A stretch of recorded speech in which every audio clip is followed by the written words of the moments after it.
आज take off मध्ये आपण चर्चा करतोय पर्यावरण विषयक क्षेत्रातल्या करिअर बद्दल. आपल्या सोबत रामराव पाटील आहेत नाशिकहून. त्यांना एक प्रश्न विचारायचा, आपण तो आधी प्रश्न ऐकूयात. हा प्रश्न विचारू शकता राम. हॅलो. हा प्रश्न विचारा. मला पार्थना प्रश्न विचारायचा आहे. हा. का मी गेली 5 वर्षापासून नाशिक महानगरामध्ये सॉलिड वेस्ट ट्रान्सपोर्टेशनचं काम करतोय. सॉलिड वेस्ट ट्रान्सपोर्टेशनचे काम करतो आहे. त्या संदर्भामध्ये जेव्हा घंटागाडी हा प्रकार आला, तर घंटागाडी प्रकारामध्ये की घरातून डायरेक्ट कचरा हा गाडीत जायचा आणि गाडीतून तो सॉलिड वेस्ट मॅनेजमेंट म्हणजे जिथे खत तयार होतं, आमचा खत डेपो आहे, त्या डेपोवरती जो कचरा जायचा. परंतु गेली 5 वर्ष महापालिकेने आम्ही जनजागृती भरपूर करून सुद्धा नागरिक तो कचरा वेगळा करत नाही. आणि आजपर्यंत मी 5 महापालिकेत काम केलं, नवी मुंबई महापालिकेत काम केलं, कोल्हापूर महापालिकेत केलं, धुळे महापालिकेत काम केलं आणि सर्व ठिकाणी मला तोच अनुभव आला. बरोबर आहे. हे आपण पार्थनाही विचारू आणि याबद्दलच्या एक जनजागृती जी करायला तर त्यासाठी काय केलं पाहिजे याबद्दलही विचारू. तुमच्या या माहितीबद्दल धन्यवाद. या तऱ्हेच्या करिअर प्रोग्राम मध्ये अनेक प्रकारचे प्रश्न येऊ शकतात की ज्याच्यामध्ये एक हे व्यवसाय म्हणून सुद्धा या गोष्टीकडे बघितलं जातं. तसं करताना ती जागृती त्या प्रमाणावर होत नाही. काय तुम्ही सांगू शकाल त्यांना? ह्याच्यामध्ये खरं हा फक्त नाशिक पुरता प्रश्न मर्यादित आहे असं मला वाटत नाही. हा सगळीकडेच आहे. एक अवेअरनेस लोकांमध्ये येणं फार आवश्यक आहे ह्या सगळ्या समस्येमध्ये. कारण कचऱ्याच्या संदर्भात जर बोलायचं गेलं तर ठाण्यामध्ये आम्ही जेव्हा आमच्या पर्यावरण दक्षता मंचाच्या कामाची सुरुवात केली 10 वर्षांपूर्वी, तर सुरुवातीला आम्ही घनकचरा व्यवस्थापन हाच प्रकल्प हाती घेतला होता. कारण तेव्हा आमच्या लक्षात आलं होतं की कचऱ्यामुळे होणारं जे प्रदूषण आहे त्याची व्याप्ती प्रचंड आहे आणि सर्वसामान्य लोकांना अजूनही त्याचं म्हणजे त्या प्रमाणात त्याचं गांभीर्य कळालेलं नाहीये. आणि त्यामुळे खरं तर आपण पर्यावरण क्षेत्रातल्या करिअर्स बद्दल बोलतोय, पण खरं तर लोकांसाठी म्हणून याची आवश्यकता आहे. म्हणजे स्कोप पेक्षा सुद्धा याच्यापेक्षा या आवश्यकतेकडे लक्ष द्यायला पाहिजे. फारच मला तेच विचारायचं की एकीकडून या पद्धतीची जी पर्यावरण विषयक कामं आहेत, जी सॉलिड वेस्ट मॅनेजमेंटचं असेल किंवा इतर, ही मल्टीनॅशनल्स बरोबर सुद्धा होतात आणि महापालिका किंवा शासनाबरोबर होतात. तुम्ही या दोन्ही संस्थांबरोबर कामं केलेली आहेत. काय पद्धतीची कामं असतात हे तुम्ही सांगाल का? विद्यार्थ्यांना त्याचा फायदा होईल. मी थोडक्यात आमची संस्था काय काम करते हे थोडक्यात सांगतो.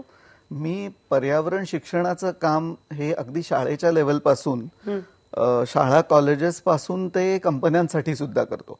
म्हणजे काही मल्टीनॅशनलसाठी त्यांच्या प्रोसेसेस मधनं जे काही परिणाम होत आहेत पर्यावरणावर हे खरं तर त्यांना माहीत असतात, पण त्याचं कुठेतरी त्यांना नीट जाणीव करून देणं अशा प्रकारचे शिक्षणाचे कार्यक्रम आम्ही त्यांच्याबरोबरही करतो.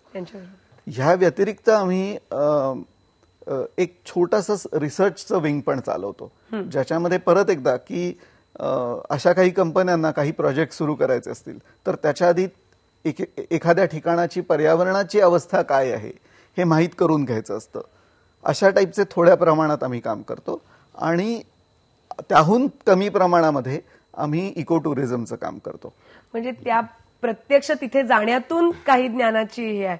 आपल्या सोबत कल्पेश आहेत, आपण त्यांचा प्रश्न ऐकूयात आणि परत या चर्चेकडे वळूयात. कल्पेश, तुमचा प्रश्न सांगू शकता? हॅलो. हा, प्रश्न विचारू शकता.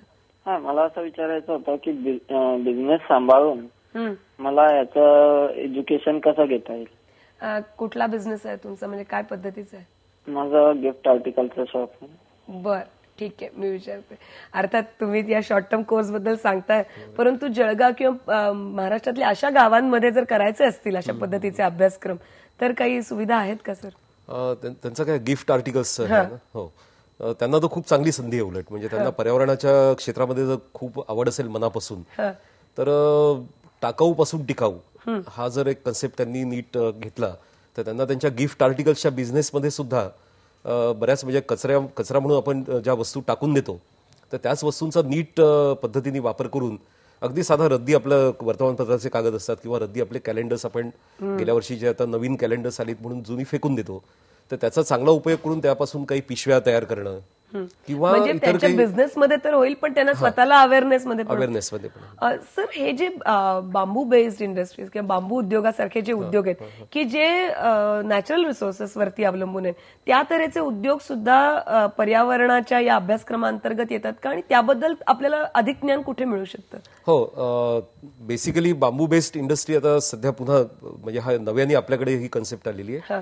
कारण बांबूवरती फार मोठ्या प्रमाणात संशोधन चालू आहे आणि त्याचे अनेक उपयोग आहेत आणि पर्यावरणाच्या दृष्टीने तर अतिशय सेफ असा तो भाग आहे सगळा. बांबूपासून अनेक सुंदर आर्टिकल्स किंवा गिफ्ट आर्टिकल्स तयार करता येतात आणि शिवाय घर बांधणीसाठी सुद्धा बांबूचा उपयोग फार मोठ्या प्रमाणात, विशेषतः आपण नॉर्थ ईस्ट भाग जर बघितला, अरुणाचल प्रदेश किंवा त्या परिसरामध्ये बांबूचा उपयोग फार मोठ्या प्रमाणात केला जातो आणि त्याचं फॉर्मल ट्रेनिंग देणाऱ्या काही संस्था आहेत भारतामध्ये सुद्धा आणि इनफॉर्मल. आणि या फॉर्मल ट्रेनिंगला धरूनच पार्थ मला तुम्हाला विचारायचं, कारण तुम्ही इको टुरिझम पण आपण बोलत होतो ते करता, आणि मला असं जाणवलं की अनेक जण यातले जे हिरोज आहेत पर्यावरणाच्या क्षेत्रामधले, आणि मगाशी बोलताना तुम्हाला की ते काही पर्यावरणाचा अभ्यास करून तिथे आले नाहीत, त्यांच्या प्रेमानी, त्यांच्या पॅशननी ते या फील्डमध्ये आलेले आहेत. या फॉर्मल ट्रेनिंगचा उपयोग आणि ते नसताना सुद्धा पर्यावरण विषय क्षेत्रामधलं काम, याबद्दल तुम्ही काय सांगू शकाल? थोडंसं असं झालेलं आहे की आज जे फॉर्मल ट्रेनिंग आहे ते मोठ्या प्रमाणामध्ये एकूणातच शिक्षण हे जॉब्सना सुटेबल ह्याकडे ट्रेंड वाढतो आहे.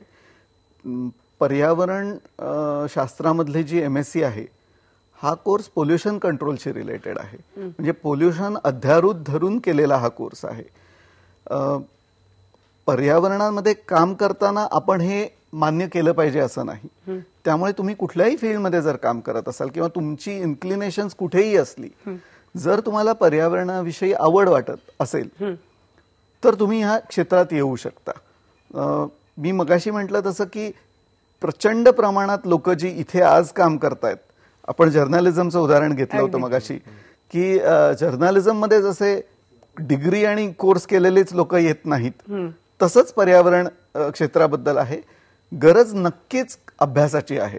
म्हणजे जेव्हा फॉर्मल ट्रेनिंग आपण घेत नाही तेव्हा स्वतःवर शिस्तीने अभ्यास करण्याची जबाबदारी येऊन पडते. अभ्यास आणि कष्ट कुठल्याही विषयात त्याला शॉर्टकट नाही. आपण याकडे परत येऊयात आणि अधिक बोलूयात. आता घेऊयात एक ब्रेक. पहा फक्त IBN लोकमत.